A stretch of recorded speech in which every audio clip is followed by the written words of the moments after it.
Hello students, welcome to Soma Ma'am's English classes. Today we are doing the lesson Lost Spring by Anis Jung. This is one of the most important chapter. You get a lot of questions from this chapter. So let's see the detailed explanation which you will get in this video, the detailed line by line explanation of the text, the words meanings, new words meanings and explanations, and this video is presented by Matchless Mentor. And today I'm very excited to make this video because this video is made by one of my student, Anus Chandil. Under my guidance, he has prepared this video along with his wonderful team. Now let's see. Why do you do this? I ask Sahib, whom I encounter every morning scrounging for gold in the garbage dumps of my neighborhood. Sahib left his home long ago, set amidst the green fields of Dhaka. His home is not even a distant memory.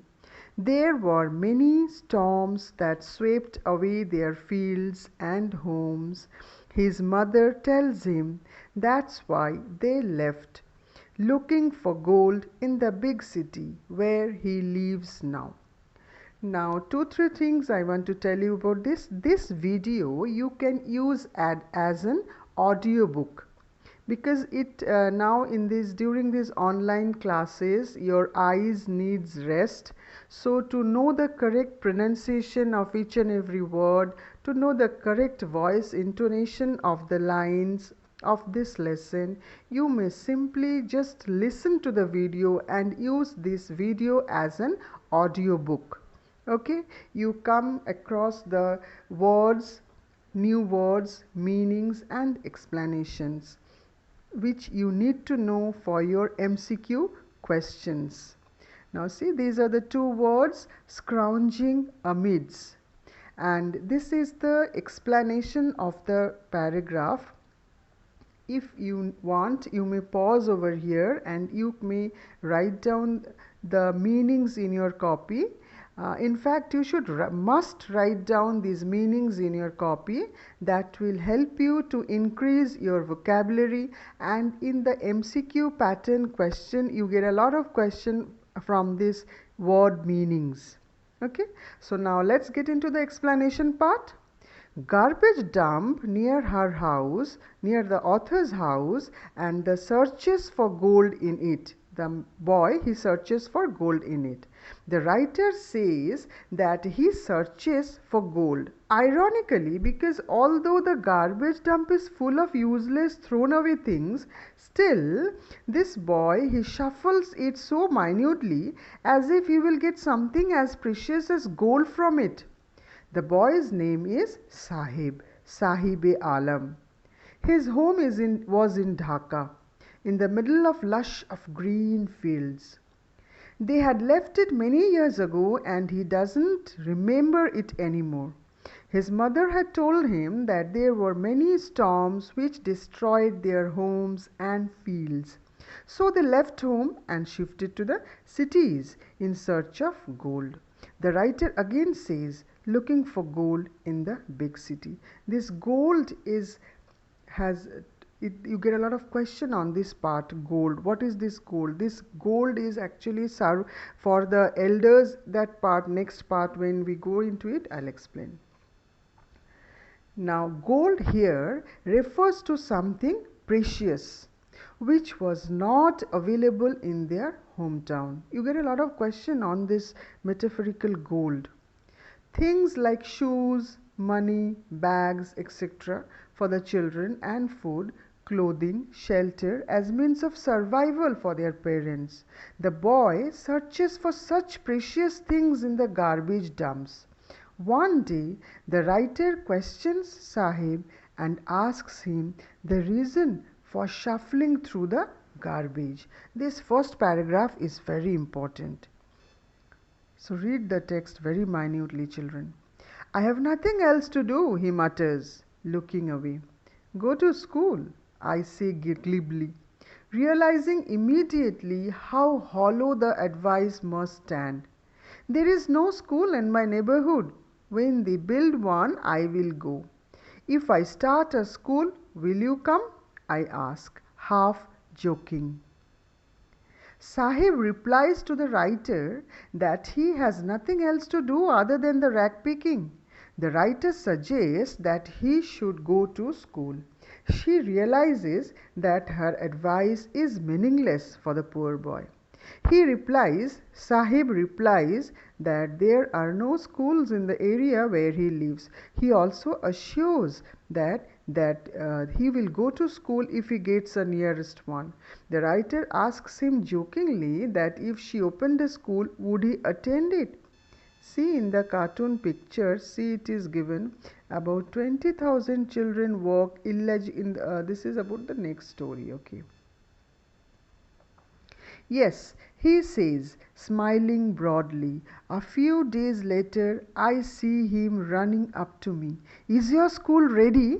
It takes longer to build a school, I say, embarrassed at having made a promise that was not meant. But promises like mine abound in every corner of his bleak world. So in this paragraph, children, see, you must know these words. What is embarrassed, abound, and bleak? If you know the meanings of these words, I think the paragraph you don't need any explanation, and if anybody needs the explanation, it's here like this. You can pause over here and you can get into the explanation. Sahib says that he would join the writer's school, and after a few days he runs up to her, ask whether her school is ready. The writer replies that he takes a lot of time to build a school. She felt ashamed at making a false promise. She had said that this is a joke and had never intended to open a school, so she felt ashamed to herself. See, you can see in the picture some migrated people, they are migrating from some other place. Sahib was not hurt because he was used to such false promises, as they existed in large numbers in his empty world.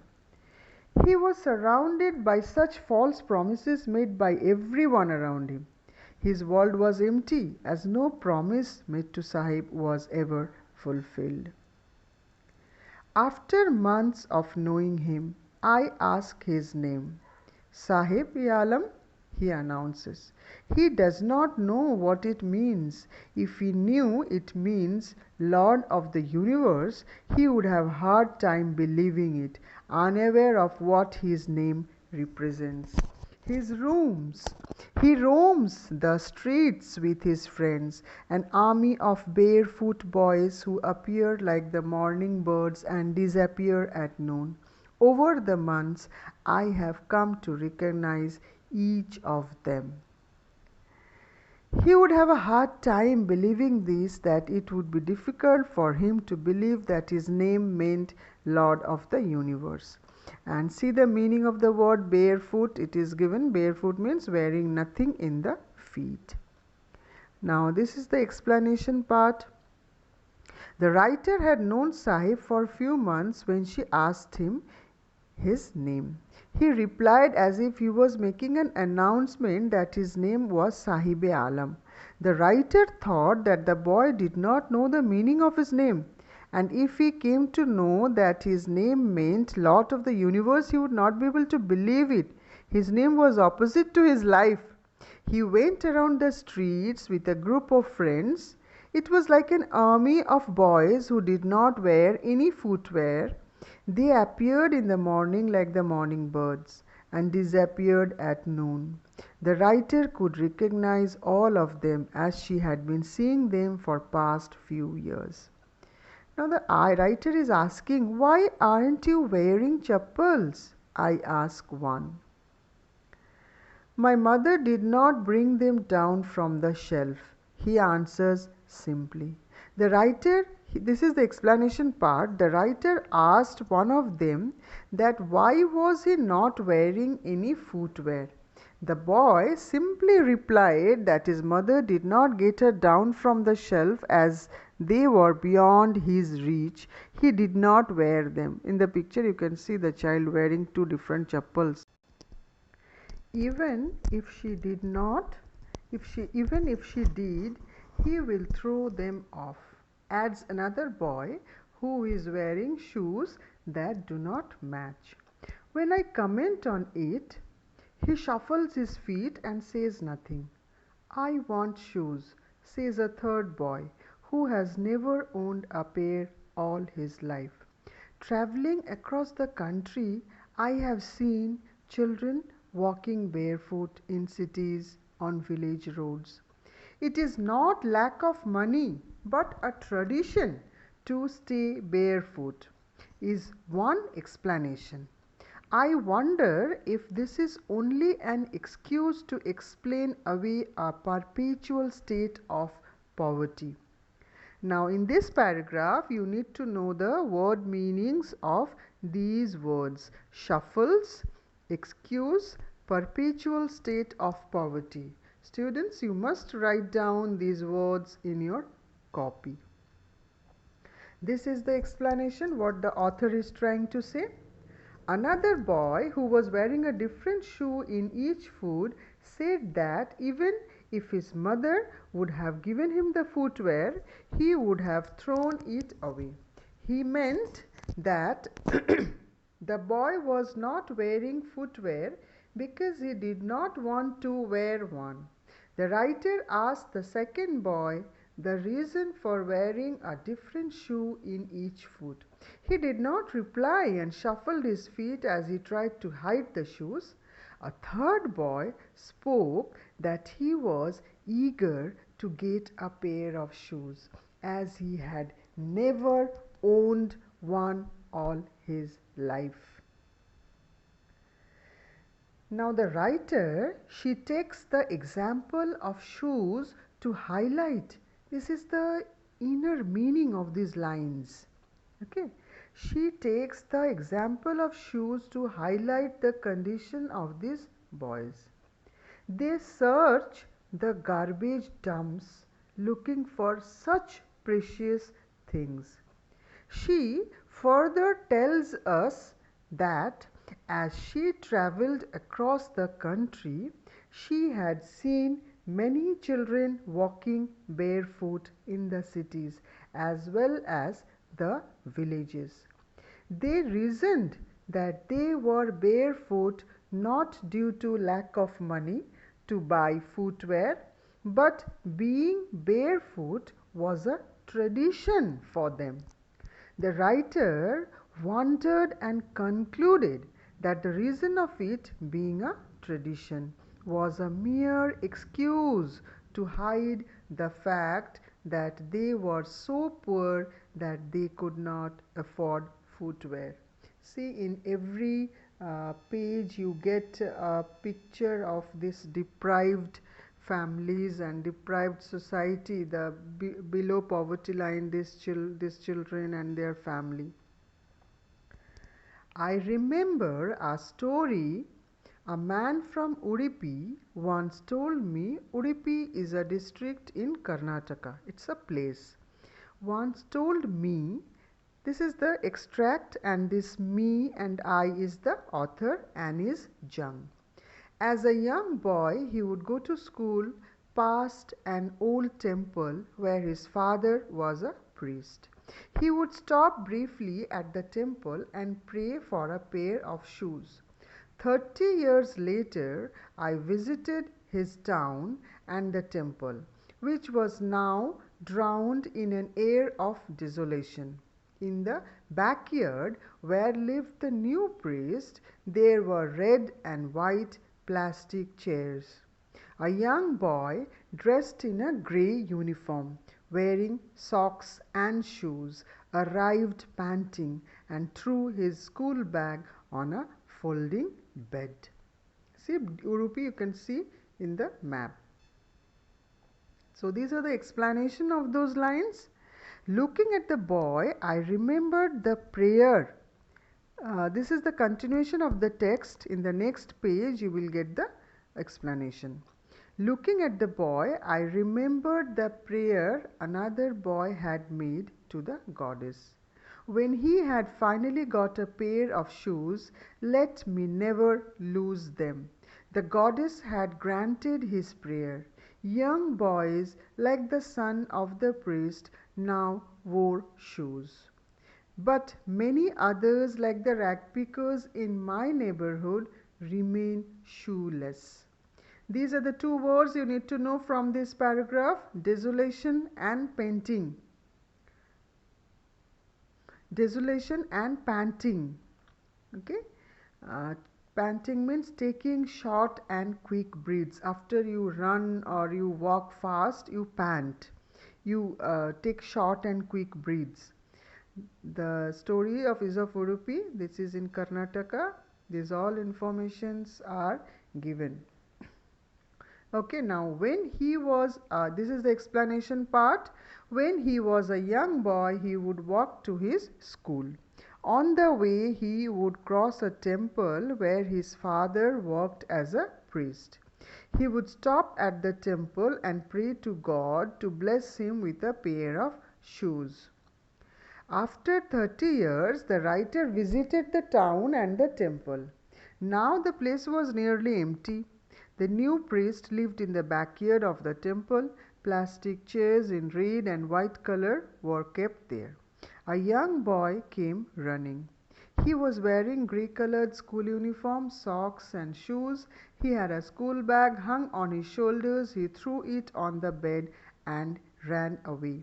See, on the left hand side you can see illustrative pictures of child labor, which is the main theme of this lesson, about the child labor and the deprived children of this backward society. This society which are deprived of the primary and the preliminary things or necessities of our life. Now the writer wants, this is the inner explanation, the writer wants to say that the financial position of the priest and the temple had improved over the last 30 years. Now he could afford shoes for his children. She was reminded of another boy who got a pair of shoes. He prayed to the goddess that he may never lose the shoes that he had got. The goddess had granted his prayer, as the boy never lost his footwear. This shows us that the underprivileged value anything that they get because they have been longing for it. Now this is again the text. My acquaintance with the barefoot ragpickers leads me to Simapuri, a place on periphery of Delhi, yet miles away from it. See, this is again metaphorically. Those who live here are squatters who came from Bangladesh back in 1971. Sahib's family is among them. Simapuri was then a wilderness. It still is, but it is no longer empty. In structures of mud with roofs of tin and tarpaulin, devoid of sewage, drainage or running water, live 10,000 ragpickers. So these are the words you need to know from this paragraph: acquaintance, periphery, metaphorically, squatters, wilderness, tarpaulin. I am repeating these words just to make you all know the correct pronunciation of these words. You must learn the correct pronunciation of these words, and you should write down these words in your notebook to understand, and you should know the meanings. You should learn the spellings, meanings and pronunciation of these words so that you can use them in your future, and in this way only you will be very rich in your vocabulary. The writer describes the area where these ragpicker boys live. Simapuri, located on the outskirts of Delhi, was very different from the capital of the country. In 1971, when these rag pickers had migrated from Bangladesh, the area had been a wasteland. Okay, Simapuri was still a wasteland, but now it was not empty, as almost 10,000 rag pickers lived there in structures made of mud, with roofs made of tin sheets. Okay, these tin sheets were very thin, or plastic material called tarpaulin. There was no sewage, drainage, or running water facility in Simapuri. They lived in unhygienic conditions. It was a piece of wasteland where the garbage of the city was collected. These people had started living there, that too illegally. They were not having any legal papers. Now see the text once again. They have lived here for more than 30 years without an identity, without permissions, without permits, but with ration cards that get their names on voters list and enable them to buy grain. Food is more important for survival than an identity. If at the end of the day we can feed our families and go to bed without an aching stomach, we would rather live here than in the fields that give us no grain. Say a group of women in tattered saris, when I asked them why they left their beautiful land of green fields and rivers. So these were the dialogues, these were the explanations which were given by those migrated refugees of Bangladesh.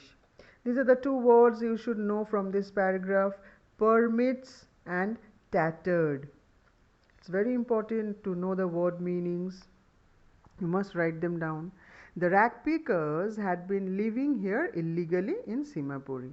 For the last 30 years, they have occupied the area without government permission or ownership. Clear? The politicians of this area have provided them ration cards and voter identity cards. They got grocery for their family through these ration cards, and in return they cast their votes in favor of the politician who had helped them. The writer asked a group of women who were wearing torn saris that why did they leave their homes in Dhaka. They replied that if they were able to satisfy the hunger of their families and sleep well at night, they were happier to live in Simapuri than their fields in Dhaka, which were ruined and gave them no food. You can understand the meager condition. Wherever they find food, they pitch their tents that become transit homes. Children grow up in them, becoming partners in survival, and survival in Simapuri means rag picking. Through the years, it has acquired the proportions of a fine art. Garbage to them is gold. It is their daily bread, a roof over their heads, even if it is a leaking roof. But for a child, it is even more. This is the word you need to know from this paragraph: transit homes. Transit home means temporary homes, houses.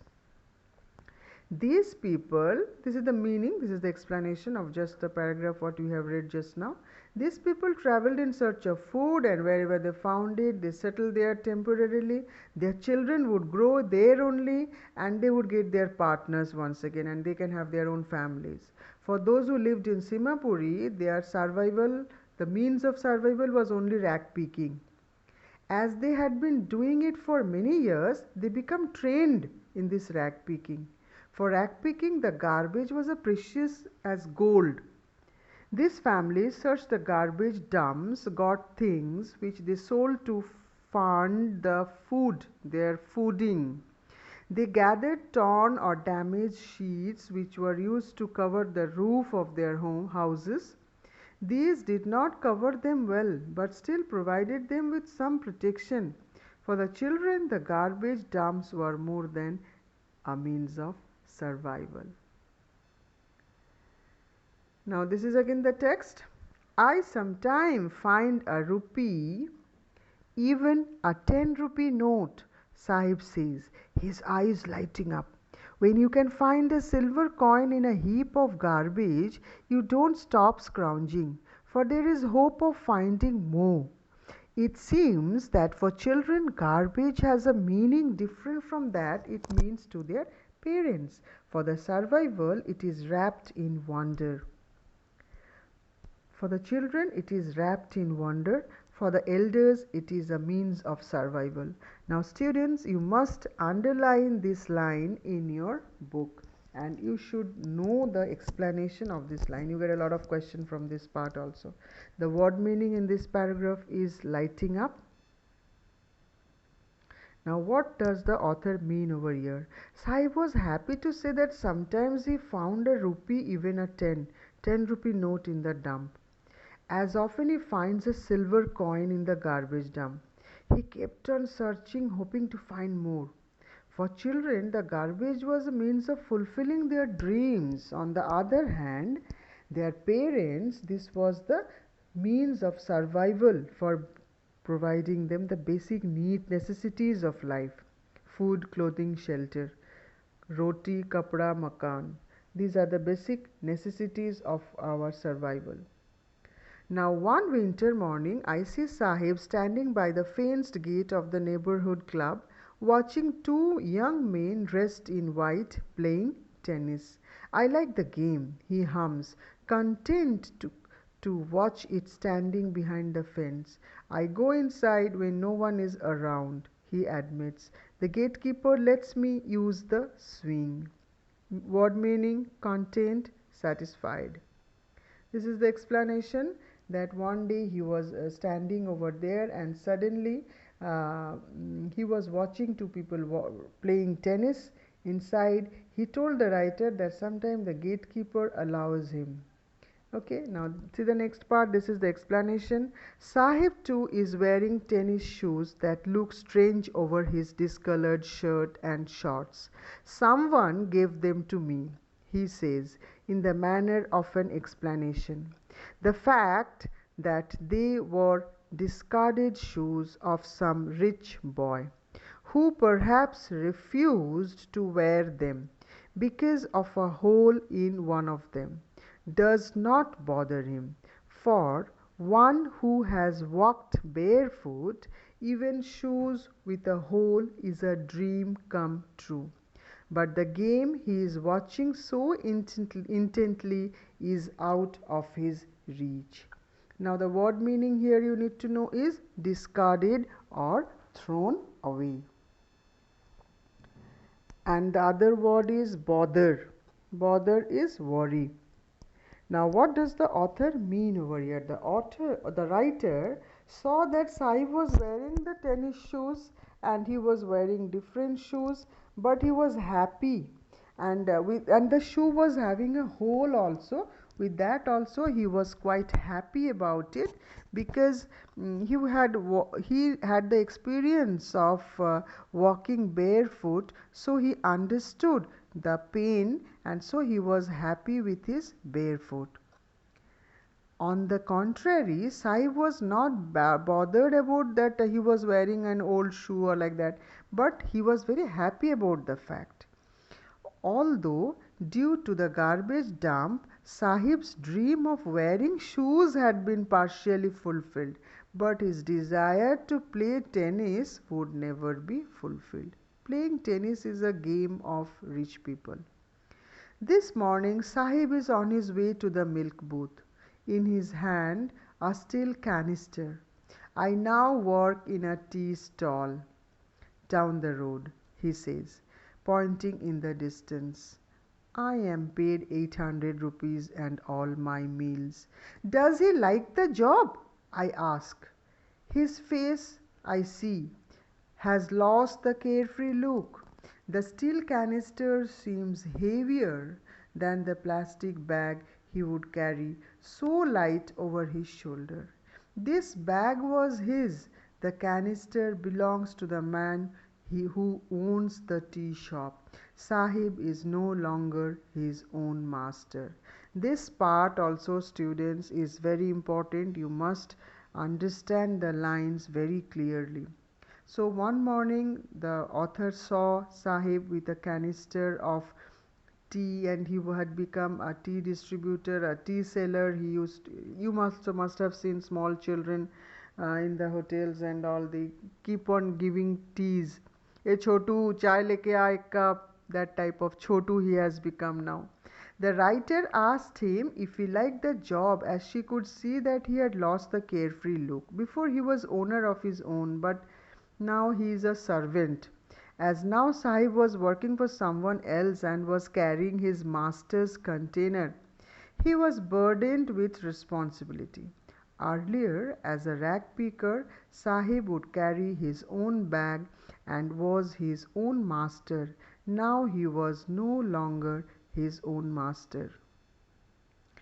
Okay, children, so this is the first part of the story about Sahib-e-Alam, the rag picker of Simapuri.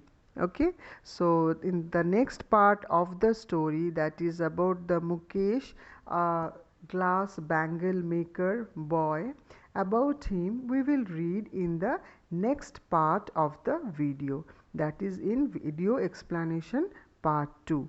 So this is all for today, and next day in the next video we will do that part. So till then, meet you again in the next video, and I am your English teacher Soma ma'am, and I am your matchless mentor. So you please write down, you should write down the word meanings in your copy, and you should read the text again and again. Okay, meet you again in the next video. Bye.